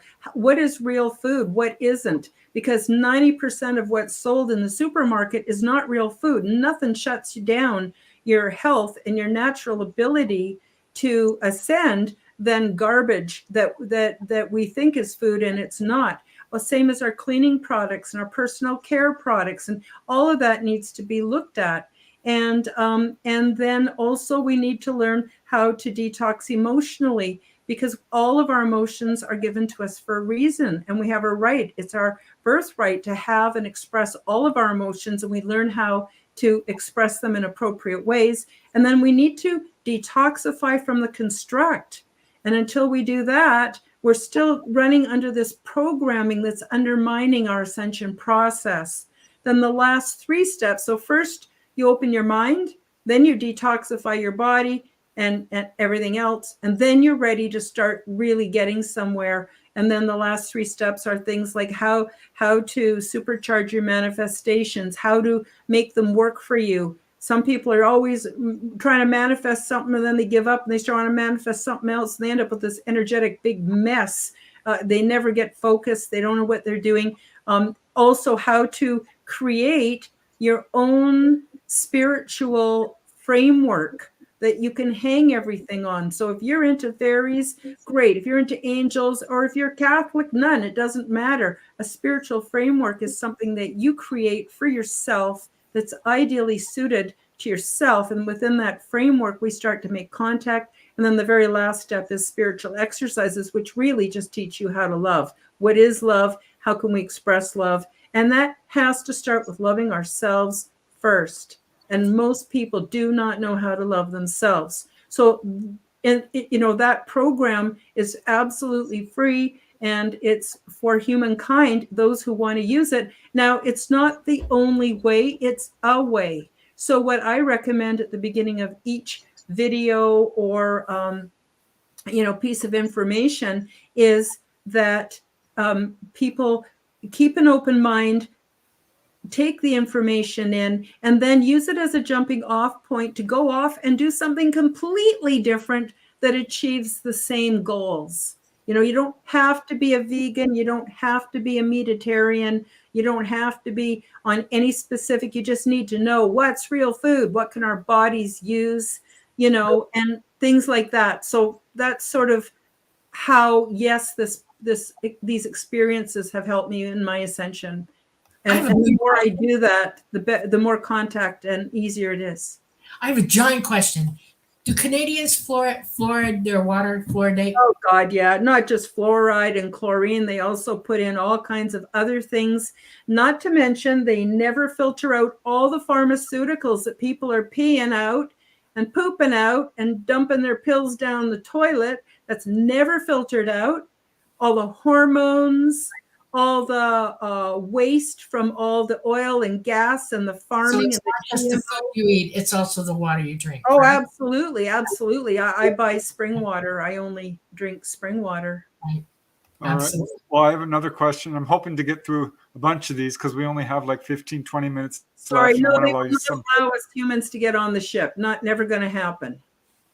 But what if you reach, go through the whole ascension process? Some people. If you do the work if we do the work, and I'm not saying you got to be perfect, because I sure as the heck am not perfect.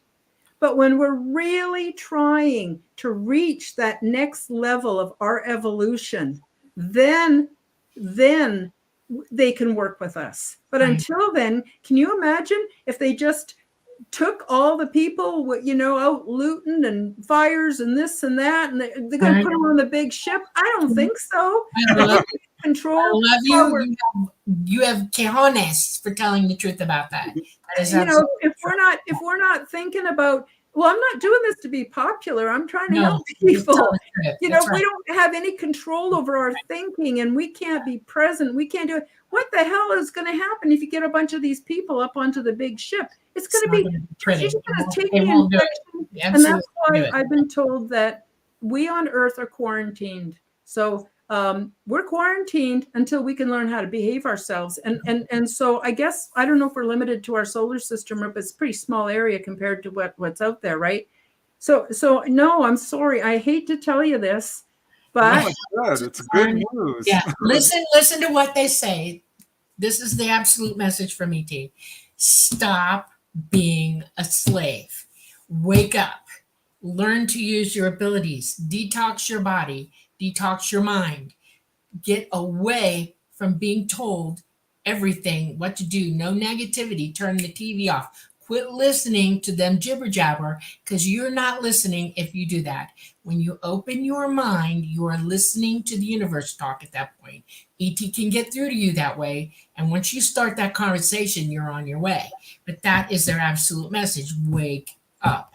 And, Yeah. you know, Well, here's a question which kind of speaks to that, because here on Earth, we have money. And Robert Allen Yaffe is asking, do they have some form of money no, which can trade or bargain?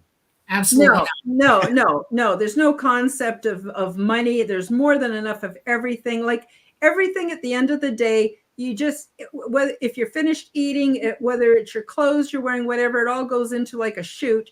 Everything gets rendered down. They've got, it's like, if you can imagine, it's kind of like the ship's digestive system. Everything gets broken down. They've got bugs and stuff that live in there, and that's their job, and they're happy as can be. That's their environment. They break everything down. Then everything gets kind of 3D, what we would consider like 3D printed, fresh every day. And there's more than enough. But there is a lot of trade, because it's a cultural thing. It's a social cultural thing. If you really, and everybody loves each other. If someone really wanted my hat, I would just give them my hat.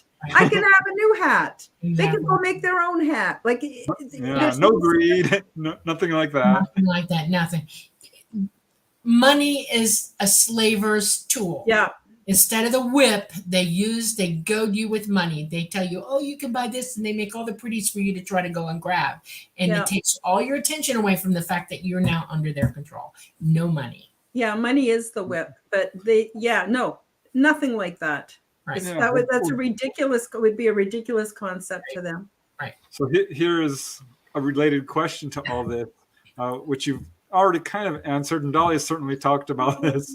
Scarlet Fire is asking, will they save the current Earth from the cabal taking it over? No, I don't think so. No, because we can do this ourselves. If you have a child and you do everything for them and they never have to learn anything, what's that child going to grow up to be? Basically a useless adult, right? Right. So the same thing goes with us. We not only created this problem for ourselves, we allow it by not doing anything about it. And we can fix it. And it's not even that hard. It's not even that hard to fix it. You just change yourself. You become the change you want to see in the world. And it catches on. It's contagious. And some people won't change. And I don't know what to say about them, but we can do this. We've got this. And they know we've got it. We're all immortals. So, we might take us a million years to learn, but one of these days we'll incarnate and learn it. I have hope. I'm an optimist. Some people may eventually devolve, and that's their decision. Yeah. I feel like progress. I will tell you this, Karen. I want you to hear what I say. Okay, there's coming a time in the future where they're hoping, this is not a proven thing because we have to prove it, where enough of us evolve, enough of us wake up, enough of us join together to be ready if they come. And when they come, they're going to know who you are, because you're going to communicate with them. They'll know by our frequency. Right. They'll know by our frequency. They will start rescuing people at that point. If you're ready for them, they'll rescue you at some point, and it is coming. It's in the future. They are not going to they're not going to stop everybody from doing bad things. They're not going to tell the governments, you're out of line, stop it now. They're not going to remove the nukes. They're not going to do any of that. We have to do it ourselves. Yep. And if you have any hope of wanting to be with them at all in this lifetime, in this iteration of this physical body you're in, you need to start working now. It's important. So, You know, I get so many people who say, Karen, I want to be able to do what you do. Tell me what to do. Tell me what to do. And then when I say, well, take a look at your diet, take a look at, what you're thinking. Oh, no, I don't want to do all that. I just want to be able to do what you do. And I'm going, oh my gosh. yeah, well, it's work. You can't be wise until you can wear and operate and employ what you learn. Okay, and learning is a chore. It's a job. I mean, heck, you worked a long time when you were a baby to learn how to walk. You worked a long time to learn how to read and write. You worked a long time to get enough education to get a job. These are all not easy things that you can do. You have the ability, everybody does. And using your mind and taking care of your body, which is a temple, you're exactly right. This is what we should do. And yes, it's hard work, but cushy lifestyles teach people to think everything needs to be handed to them, and it's not.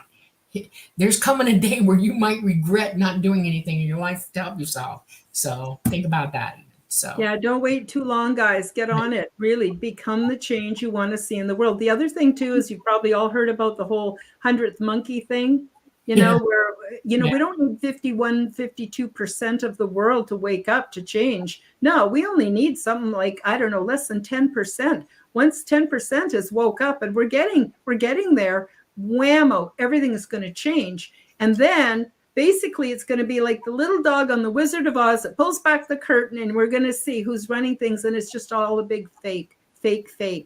Yep.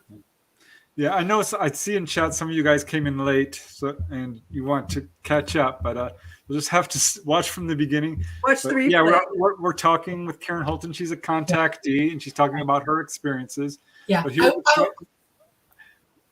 go quick because we have a lot of questions. I know. The one thing I want to all. emphasize here is that ETs, all of them throughout our universe, are autonomous beings. If you're highly evolved, you understand that we're each of us responsible for ourselves and what we do and what we say and how we act. All of us here are autonomous beings as well. And that makes us responsible for what we do, what we say, and how we act. And they are not going to take that autonomy away from us. It's the greatest lesson you learn. And you have to make choices. You're either going to leave this place not okay, or you're going to leave this place great and happy. And however you choose to leave this place is totally up to us. That's the autonomy. You can decide to just hang out and do nothing and okay. But there are those who are going to choose another way, and they will. And we all have the right to choose. Mm-hmm. Right. Yeah. All right. Well, here's a question about the ship, and this came in at like 10 o'clock, so that's how far behind we are in the questions. Okay. No, here's from Robert Allen Yaffe, who's asking all kinds of wonderful questions. How does the ship provide the needed environment for the different species on board? Well, first of all, we're all one species. We're just different races. So from Earth, we're humans. We are of the human. Yeah. We are of the human race. Okay. And so we're not different species. So we're not going to have that much difference, but there is some differences. And as you may have missed earlier when I was talking about the healing pods, that's the purpose of the healing pods, to condition us all so that we can be in a more neutral environment on the big ship. Right. Every ethnicity of ET, and we're all humanoid, we all have DNA. Everything has DNA. If you're alive and living, you have DNA, and that's from the plants all the way up to us and above. And it is imperative for people to stop thinking of themselves as a species. A species is the only description that somebody on this planet used one day to describe the difference between us bipedal walking human beings and a dog. A dog, they say, is a different species. ET doesn't see it that way, but that's how we've been taught. It's incorrect. Absolutely no, it's a misnomer. Yeah, that's what I loved, Karen, about you saying, oh, they're just people. I call them people because that's what they are. That's what we all are. Some of us have great big lungs and can breathe in heavy amounts of air under huge, heavy gravity. Some places have very little gravity, and our great big lungs are not going to do as well there, and we have to condition to it.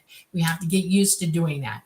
We also have to get used to the fact that the temperature is different. We have to acclimate. There's a lot of acclimating going on, and that's why the grounding. It takes a little while for us to acclimate to those environments, and it's a process. You're correct. So, all right, here's a quick question from, well, I hope it's quick because I want to get through. DGK is asking about the no violence bit. Does that mean they won't defend themselves from wild fauna or micro meteors? Well, I assume yes, they defend themselves from. Protect is the word. Defend is not a word. More be in a situation where they wouldn't be, around wild animals and stuff like that. The other thing too is like a lot of people don't get it, that are the animals, even our pets, they have the full range of emotions. They love their young. They hurt. They feel hungry. They get their feelings hurt, et cetera, et cetera. So the thing is we can have like a non-verbal, almost a psychic connection with our pets. Well, when people resettle onto new planets and stuff, they can do a similar thing with the animals. So it's not the natural way for to be chased around by tigers and stuff, because literally the tigers on Earth would chase humans because they've probably been abused by humans. Like this is a completely different environment. It's like a total fresh start. So I don't know about I've never heard of anyone having to defend themselves from asteroids or, have to have weapons and have to fight. They're all very physically fit, but none of them work out. It's just their natural way of being, just regular body movement. Sex and orgasm does exist, and you're going to have to wait for the book because I got quite a bit to say about all that. Like I said, it's in the first 100 years that procreation, but there's sex without sex too. Like, for instance, they have the ability to basically throw the energy at another person and give them an orgasm energetically. There's a way of going mind to mind and producing an orgasm, or very similar to an orgasm. Also the heart chakra, heart to heart. Humans could do this if we were sexually mature, which we're not. And so there's that. And then there is, of course, good old fashioned intercourse, which is the preferred way for people to make babies, no matter at least all the beings that I met. And and then I did have a very unusual experience with an aquatic being, humanoid, but that you got to read for the book. Okay. All right. Well, Dolly talks in her experiences about how the ship gave her a name which she couldn't pronounce, so she calls him Talata. Robert Allen Yaffe's asking, did the ship have a name? Yeah, Talara. And I say Talara because I roll my R's. I'm Swedish. And I speak Swedish first, so I'm in my head Swedish all the time. But yeah, his name is really long, and it's one little component of his name that I could pronounce. So that's what I call him. And it's only because I requested it. He doesn't really have a name, but that's what he thinks of himself as. And it's a description of himself. There is one other name that I know of, and I'm going to say it out loud to everybody. In the constellation of Orion, there is a homeworld for the tall grays. This is not the name of the world, it's how they feel about it. Everything is feelings, and they call it Aneoma, and it's just the home of the people. That's what that means, Aneoma, and that's how they refer to it. And they won't tell that to just anybody like I just did you, but that's how they refer to it.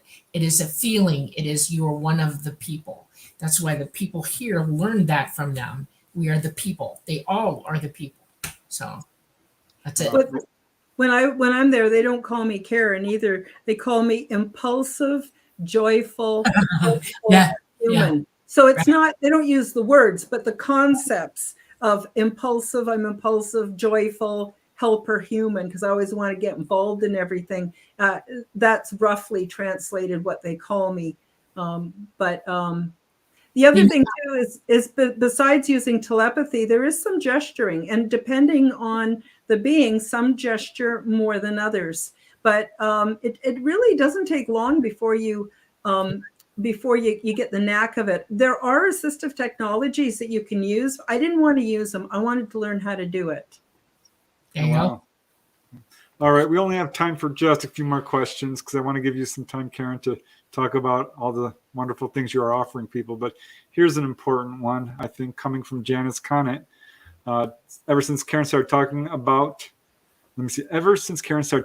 been experiencing a different smell around me, not floral or negative odor ever experienced before. Karen, have you experienced different smells while there? Which you actually talked about already.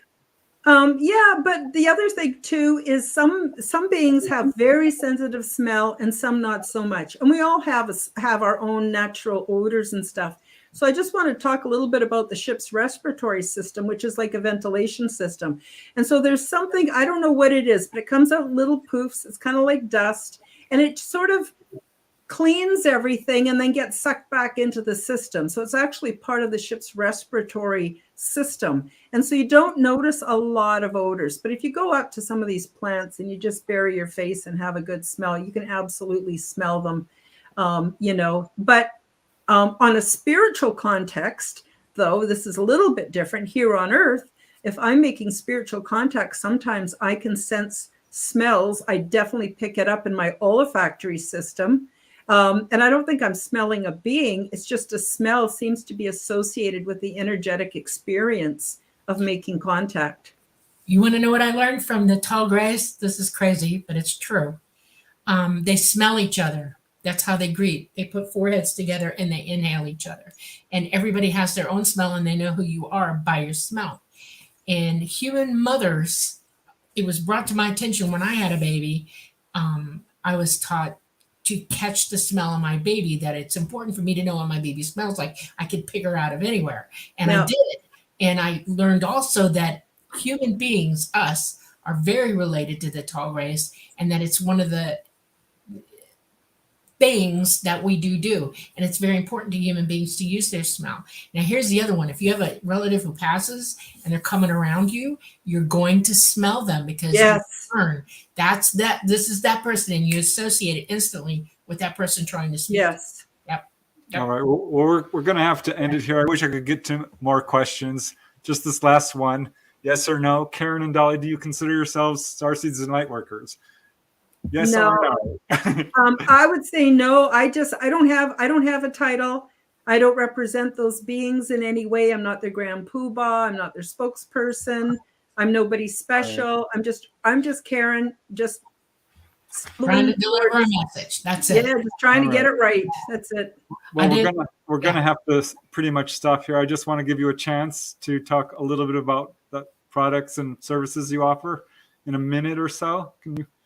Oh, okay. Thank you. Okay, so I host two main podcasts. One of them is the Quantum Guide Show, and I interview people who have woke up, realized the world is not what they thought it was, and then they get through the shock and awe of it all, and then they put themselves to good purpose. So they might be doing, what Dolly does, or what Preston does, or they might be artists or musicians, or they might be researchers. And these people then are doing something good. And so I invite them on my show. Besides, it's just the greatest way to meet the most amazing people and make the bestest kind of friends, and they could live anywhere in the world. So there's that show. Then there is Aliens and Angels, and that is hosted by me, and it's more informal discussion, talking to other people who are experiencers, whether it's aliens or angels or something in that genre. Well, there's one of my orgone generators. So in order for me to do what I'm doing, I need some kind of an income. And so what I did is I didn't make them, a friend of mine made them for me, but I designed them and created what I wanted. And he made them for me. And I have these orgone generators. And I know people can go on Etsy and get probably orgone generators for $2 each, but they're not the same thing. These have been very carefully infused and entangled in amazing ways. I don't have time to really get into how they work or anything like that. But if you're interested in orgone generators, I have had the most amazing testimonials from people when they get one of my orgone generators. They have. I'm going to have to cut you off because I don't want to go over our time. Okay, I'm done. Do this again, Karen. Absolutely. All right. Okay. Thank you for having me on the show. And thank you, everybody. I love you all. So, Dolly, you want to close us out? Yep. Got 1 minute. Yes. Listening to the Light Gate, and we are on United Public Radio Network, coming from the beautiful city of New Orleans on 107.7 FM, and the United Paranormal Network at 105.3 FM. We love you, and we'll see you soon. Bye. Thanks, guys.